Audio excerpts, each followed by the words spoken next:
Hotel ತರ ಹುರುಳಿ ಪಲಾವ್ ಮನೇಲೆ 15 ನಿಮಿಷದಲ್ಲಿ ಮಾಡ್ಬೋದು. ಆದ್ರೆ ಇದೊಂದು ತಪ್ಪು ಮಾತ್ರ ಮಾಡಬೇಡಿ. ಈ ಒಂದು ಇಂಗ್ರೀಡಿಯೆಂಟ್ಸ್ ಇಂದ ಪಲಾವ್ಗೆ ಹೋಟೆಲ್ ಟೇಸ್ಟ್ ಖಂಡಿತ ಬರುತ್ತೆ. ಬಿಸಿ ಬಿಸಿ ಪಲಾವ್ ರಾಯ್ತದ ಜೊತೆ ತಿನ್ನೋದಕ್ಕೆ ಸಖತ್ತಾಗಿರುತ್ತೆ. ಹಾಯ್ ಫ್ರೆಂಡ್ಸ್, ವೆಲ್ಕಮ್ ಟು ಅನ್ನ ವಿಲಾಸಂ. ನಾನು ಸುಷ್ಮಾ.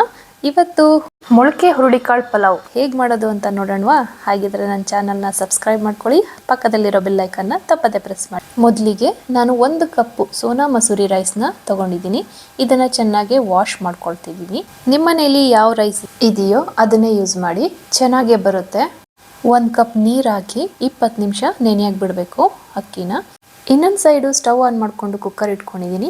1 ಟೀ ಸ್ಪೂನ್ ಅಷ್ಟು ಆಯಿಲ್ ಹಾಕಿ ಸ್ವಲ್ಪ ಈರುಳ್ಳಿ ಹಾಕೊಳ್ತಾ ಇದ್ದೀನಿ. ಇದನ್ನ ಚೆನ್ನಾಗಿ ಹುರ್ಕೊಳ್ಳೋಣ.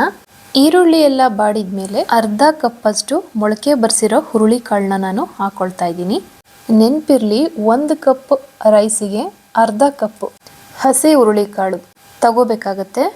ಮೊಳಕೆ ಬರ್ಸಿರೋದೇ ಕಾಳನ್ನ ನೀವು ತಗೋಬಾರ್ದು. ಅರ್ಧ ಕಪ್ಪು ಮೆಜರ್ಮೆಂಟ್ ತಪ್ಪಾಗ್ಬಿಡುತ್ತೆ. ಇದಕ್ಕೆ ನಾನು ಅರ್ಧ ಟೀ ಸ್ಪೂನ್ ಅಷ್ಟು ಉಪ್ಪು ಹಾಕ್ಕೊಂಡು ಸ್ವಲ್ಪ ಹುರ್ಕೊಳ್ತೀನಿ, ಕಾಳು ಹಸಿ ಸ್ಮೆಲ್ಲೆಲ್ಲ ಹೋಗಲಿ ಅಂತ. ಈಗ ನಾನು ಇದಕ್ಕೆ 1.5 ಕಪ್ ಅಷ್ಟು ನೀರು ಹಾಕಿ 2 ವಿಷಲ್ನ ನಾನು ಮಾಡಿಸ್ಕೊಳ್ತೀನಿ. ನೆನಪಿರಲಿ, ಹುರುಳಿ ಕಾಳನ್ನ ಡೈರೆಕ್ಟಾಗಿ ವಿಷಲ್ ಮಾಡಿಸ್ಬೇಡಿ, ಸರಿಯಾಗಿ ಬೇಯೋದಿಲ್ಲ, ಹಾಗೆ ರುಚಿ ಕೂಡ ಬರೋದಿಲ್ಲ. ಅದಕ್ಕೆ ನೆನೆಸಿ ಮೊಳಕೆ ಕಟ್ಕೊಂಡಿದ್ದೀನಿ. ಈಗ 2 ವಿಷಲ್ ಆಗಿದೆ. ನೋಡೋಣ ಕಾಳೆಲ್ಲ ಹೇಗೆ ಬೆಂದಿದೆ ಅಂತ. ಈ ರೀತಿ ಕುಕ್ ಮಾಡ್ಕೊಳ್ಳೋದ್ರಿಂದ ಹುರುಳಿ ಕಾಳು ಕಟ್ಟಿನ ನೀರು ಚೆನ್ನಾಗಿ ಬಿಟ್ಕೊಳ್ಳುತ್ತೆ, ಹಾಗೆ ಕಾಳು ಕೂಡ ಚೆನ್ನಾಗಿ ಬೆಂದಿರುತ್ತೆ. ನೋಡಿ, ಇಷ್ಟಾಗಿದ್ರೆ ಸಾಕಾಗುತ್ತೆ. ಹಿಂಗೆ ಕೈಯಲ್ಲಿ ಪ್ರೆಸ್ ಮಾಡಿದ್ರೆ ಬೆಂದಿರಬೇಕು. ಈಗ ಇದನ್ನು ನೀರೆಲ್ಲ ಸಪ್ರೇಟ್ ಮಾಡ್ಕೊಳ್ಳೋಣ. ನಾನು 1.5 ಕಪ್ ಅಷ್ಟು ನೀರು ಹಾಕಿದ್ದೆ. ಈಗ ಸ್ವಲ್ಪ ಕಡಿಮೆ ಆಗಿದೆ ಹುರುಳಿ ಕಟ್ಟು. ಈಗ ಇನ್ನೊಂದು ಸೈಡು ಕುಕ್ಕರ್ ಇಟ್ಕೊಂಡು 2-3 ಟೇಬಲ್ ಸ್ಪೂನ್ ಅಷ್ಟು ಆಯಿಲು, 1.5 ಟೇಬಲ್ ಸ್ಪೂನ್ ಅಷ್ಟು ತುಪ್ಪ ಹಾಕ್ಕೊಂಡಿದ್ದೀನಿ. ಪಲಾವ್ಗೆ ಹಾಕುವಂಥ ಎಲ್ಲ ಡ್ರೈ ಸ್ಪೈಸಸ್ನ ನಾನು ಹಾಕ್ತಾ ಇದ್ದೀನಿ. ಈ ಮಸಾಲೆಗಳನ್ನ ಜಾಸ್ತಿ ಹಾಕಬೇಡಿ, ಎಷ್ಟು ಕಡಿಮೆ ಆಗುತ್ತೋ ಅಷ್ಟು ಕಡಿಮೆ ಹಾಕಿ. ಇಲ್ಲ ಅಂದರೆ ಪಲಾವ್ ತಿನ್ನಬೇಕಾದ್ರೆ ಬಾಯಿಗೆಲ್ಲ ಬರೀ ಇದೇ ಸಿಗ್ತಾ ಇರುತ್ತೆ. ಈಗ ನಾನು 8-10 ಗೋಡಂಬಿ ಪೀಸ್ನ ಹಾಕ್ಕೊಳ್ತಾ ಇದ್ದೀನಿ. ಚೆನ್ನಾಗಿ ಗೋಲ್ಡನ್ ಬ್ರೌನ್ ಬಂದಮೇಲೆ 2 ಹಸಿಮೆಣಸಿನ್ಕಾಯಿ ಉದ್ದ ಹೆಚ್ಕೊಂಡಿದ್ದೀನಿ, ಹಾಗೆ 10-12 ಕರಿಬೇವನ್ನ ಹಾಕ್ಕೊಳ್ತಾ ಇದ್ದೀನಿ. ಈಗ ಇದನ್ನ ಚೆನ್ನಾಗಿ ಫ್ರೈ ಮಾಡ್ಕೊಳ್ಳೋಣ. ಫ್ರೈ ಆದಮೇಲೆ ನಾನು 1 ಈರುಳ್ಳಿನ ಸ್ಲೈಸ್ ಮಾಡಿ ಹಾಕ್ಕೊಂಡಿದ್ದೀನಿ. ಈರುಳ್ಳಿ ಎಲ್ಲ ಚೆನ್ನಾಗಿ ಕೆಂಪಗಾದ್ಮೇಲೆ ಒಂದು ಸ್ವಲ್ಪ ಕಸೂರಿ ಮೇಥಿನ ನಾನು ಇವಾಗ ಆ್ಯಡ್ ಮಾಡ್ಕೊಳ್ತೀನಿ. ಇನ್ನರ್ಧ ನಾನು ಲಾಸ್ಟಿಗೆ ಆ್ಯಡ್ ಮಾಡ್ತೀನಿ. ಇದು ಡೈರೆಕ್ಟಾಗಿ ಹಾಕ್ಬಿಟ್ರೆ ಎಣ್ಣೆಗೆ ಸಿಗ್ಬಿಡುತ್ತೆ ಅಂತ ನಾನು ಈರುಳ್ಳಿ ಹಾಕಿದ್ಮೇಲೆ ಹಾಕ್ಕೊಳ್ತಾ ಇದ್ದೀನಿ. 30 ಸೆಕೆಂಡು ಚೆನ್ನಾಗಿ ಫ್ರೈ ಆದಮೇಲೆ ನಾನು 2 ಟೀ ಸ್ಪೂನ್ ಅಷ್ಟು ಜಿಂಜರ್ ಗಾರ್ಲಿಕ್ ಪೇಸ್ಟ್ನ ಹಾಕ್ಕೊಳ್ತಾ ಇದ್ದೀನಿ. ಹಸಿ ಸ್ಮೆಲ್ ಹೋಗೋ ತನಕ ಸ್ವಲ್ಪ ಫ್ರೈ ಮಾಡ್ಕೊಳ್ಳಿ. ಈಗ ಸಿಂಪಲ್ ಮಸಾಲೆ, ಇದಕ್ಕೆ ಜಾಸ್ತಿ ಏನೂ ಇಲ್ಲ. 1/4 ಕಪ್ ಅಷ್ಟು ತೆಂಗಿನ ತುರಿ, ಹಾಗೆ ಅರ್ಧ ಕಪ್ ಅಷ್ಟು ಕೊತ್ತಂಬರಿ ಸೊಪ್ಪು. ಇದನ್ನು ನೈಸಾಗಿ ರುಬ್ಕೊಂಡು ಬರೋಣ. ಈ ಕನ್ಸಿಸ್ಟೆನ್ಸಿಯಲ್ಲಿ ಇದ್ದರೆ ಸಾಕು. ನೋಡಿ, ಈ ರೀತಿ ಇರಬೇಕು. ಈಗ ರುಬ್ಬಿರೋ ಅಂಥ ಕಾಯಿ ಕೊತ್ತಂಬರಿ ಪೇಸ್ಟನ್ನು ಇದಕ್ಕೆ ಹಾಕೊಳ್ಳೋಣ. ಚೆನ್ನಾಗಿ ಹಸಿ ಸ್ಮೆಲ್ ಹೋಗೋ ತನಕ ನಾವು ಹುರ್ಕೊಳ್ಬೇಕು.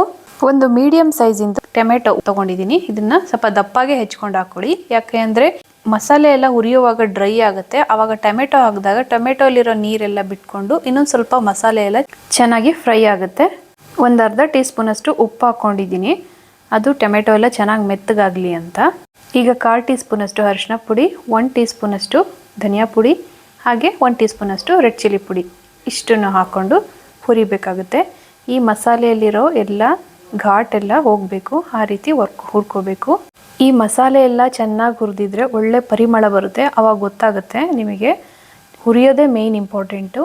ಈಗ ಬೇಯಿಸಿರೋ ಅಂಥ ಮೊಳಕೆ ಹುರುಳಿ ಕಾಳನ್ನ ಹಾಕ್ಕೊಳ್ತಾ ಇದ್ದೀನಿ. ಚೆನ್ನಾಗಿ ಮಸಾಲೆ ಎಲ್ಲ ಕಾಳಿಗೆ ಮಿಕ್ಸ್ ಆಗಬೇಕು, ಆ ರೀತಿ ನೀವು ಕಲಿಸ್ಕೊಳ್ಳಿ.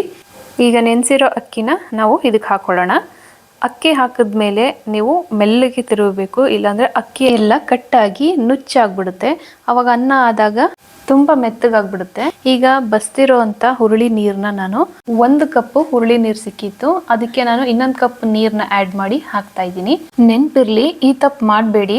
ಹುರುಳಿ ಕಟ್ಟು ನೀರನ್ನ ಬಸ್ತಿ ತೆಗ್ದಿಟ್ಟಿರ್ತೀರಾ, ಮರ್ತು ಬಿಟ್ಟು ಮಾಮೂಲಿ ವಾಟರ್ನ ಹಾಕ್ಬಿಡ್ತೀರಾ, ಆಗ ಟೇಸ್ಟ್ ಎಲ್ಲ ಹಾಳಾಗ್ಬಿಡುತ್ತೆ. ಹುರುಳಿ ಕಟ್ಟು ನೀರನ್ನೇ ಹಾಕಿ. ನನಗೆ ಇನ್ನೊಂದು ಸ್ವಲ್ಪ ನೀರು ಬೇಕಾಯಿತು ಅಂತ ಅನ್ನಿಸ್ತು, ಅದಕ್ಕೆ ಅರ್ಧ ಕಪ್ ಹಾಕ್ಕೊಂಡಿದ್ದೀನಿ ನೀರು. ಟೋಟಲ್ ಆಗಿ 2.5 ಕಪ್ ಹಾಕ್ಕೊಂಡಿದ್ದೀನಿ. ಮರಿದಂಗೆ. ಸುಮಾರು ಜನ ಮರ್ತು ಬಿಡ್ತಾರೆ ಹಾಕೋದು, ಅದಕ್ಕೆ ಹೇಳ್ತಾ ಇದ್ದೀನಿ. ಈಗ ಉಪ್ಪು ಹಾಕೊಳ್ತಾ ಇದ್ದೀನಿ, ಹಾಗೆ ಒಂದು ಅರ್ಧ ಟೀ ಸ್ಪೂನ್ ಅಷ್ಟು ಗರಂ ಮಸಾಲ ನಾವು ಎಲ್ಲ ಹಾಕಿದ್ದೀವಿ, ಆದರೂ ಪೌಡರ್ ಮಾಡಿ ಒಂದು ಸ್ವಲ್ಪ ಲಾಸ್ಟಿಗೆ ಹಾಕೋಬೇಕು. ಇನ್ನು ಉಳಿದಿದ್ದು ಕಸೂರಿ ಮೇಥಿನ ನಾನು ಮೇಲ್ಗಡೆ ಉದುರಿಸ್ತಾ ಇದ್ದೀನಿ ಕ್ರಷ್ ಮಾಡಿ. ಕಸೂರಿ ಮೇಥಿ ಹಾಕೋದ್ರಿಂದ ಒಳ್ಳೆ ಘಮ ಬರುತ್ತೆ, ಒಳ್ಳೆ ಟೇಸ್ಟ್ ಕೂಡ ಇರುತ್ತೆ. ಕಸೂರಿ ಮೇಥಿ ಇಲ್ಲ ಅಂತ ಅಂದರೆ ಮೆಂತ್ಯ ಸೊಪ್ಪನ್ನ ಹೆಚ್ಚಿಬಿಟ್ಟು ಹಾಕ್ಕೊಳ್ಬೋದು. ಈಗ ಕಾಳೆಲ್ಲ ಚೆನ್ನಾಗಿ ಬೆಂದಿರೋದ್ರಿಂದ ಒಂದೇ ವಿಷಲ್ ಸಾಕು. ಒಂದು ವಿಷಲ್ ಆದಮೇಲೆ ಹೇಗಾಗಿದೆ ಅಂತ ನೋಡೋಣ. ವಾವ್, ಎಷ್ಟು ಚೆನ್ನಾಗಿ ಬಂದಿದೆ ನೋಡಿ. ಮಸಾಲೆ ಎಲ್ಲ ಮೇಲೆ ಕೂತಿರುತ್ತೆ, ನೀವು ಮೆಲ್ಲಕ್ಕೆ ತಿರುಗಬೇಕಾಗುತ್ತೆ. ನೀವು ಬಿಸಿ ಇದ್ದಾಗ ಜಾಸ್ತಿ ತಿರುಗಿಬಿಟ್ರೆ ಅನ್ನ ಎಲ್ಲ ಕಟ್ಟಾಗ್ಬಿಡುತ್ತೆ. ನಾನು ಮಾಡಿರೋ ಮೆಜರ್ಮೆಂಟಿಗೆ 2-3 ಜನ ಆರಾಮಾಗೆ ತಿನ್ಬೋದು. ಎಷ್ಟು ಚೆನ್ನಾಗಿ ಬಂದಿದೆ ನೋಡಿ. ಒಳ್ಳೆ ಪ್ರೋಟೀನ್ ಇರುವಂಥ ಪಲಾವ್. ನೀವು ರಾತ್ರಿ ಟೈಮಿಗೆ ಅಥವಾ ಬ್ರೇಕ್ಫಾಸ್ಟಿಗೆ ಏನು ಮಾಡೋದು ಅಂತ ಯೋಚನೆ ಮಾಡ್ತಾ ಇದ್ರೆ ಇದನ್ನು ಆರಾಮಾಗೆ ಮಾಡ್ಕೊಳ್ಬೋದು. ನೋಡಿದ್ರಿ ಅಲ್ವಾ ಈ ಹೆಲ್ದಿ ಪ್ರೋಟೀನ್ ಪಲಾವ್. ಇವತ್ತೇ ಮನೇಲಿ ಟ್ರೈ ಮಾಡಿ, ತುಂಬ ಈಸಿಯಾಗಿ ಮಾಡ್ಕೊಳ್ಬೋದು, ಎಲ್ಲರಿಗೂ ಇಷ್ಟ ಆಗುತ್ತೆ. ಹಾಗೆ ಹೇಗೆ ಬಂತು ಅಂತ ತಪ್ಪದೇ ಕಮೆಂಟ್ ಮಾಡಿ. ಈ ರೆಸಿಪಿ ನಿಮಗೆ ಇಷ್ಟ ಆಯಿತು ಅಂತ ಅಂದರೆ ಲೈಕ್ ಮಾಡಿ, ಹಾಗೆ ನಿಮ್ಮ ಫ್ರೆಂಡ್ಸ್ ಫ್ಯಾಮಿಲಿಗೆಲ್ಲ ಶೇರ್ ಮಾಡಿ. ಮತ್ತೆ ಈ ಥರದ ಹೆಲ್ದಿ ರೆಸಿಪೀಸಿಗಾಗಿ ನನ್ನ ಚಾನಲ್ನ ಸಬ್ಸ್ಕ್ರೈಬ್ ಮಾಡ್ಕೊಳ್ಳಿ. ಬೆಲ್ ಐಕಾನ್ನ ತಪ್ಪದೇ ಪ್ರೆಸ್ ಮಾಡಿ. ನನ್ನ ಮುಂದಿನ ವಿಡಿಯೋದಲ್ಲಿ ನಾನು ನಿಮಗೆ ಭೇಟಿ ಮಾಡ್ತೀನಿ. ಅಲ್ಲಿವರೆಗೂ ಥ್ಯಾಂಕ್ ಯು ಫಾರ್ ವಾಚಿಂಗ್.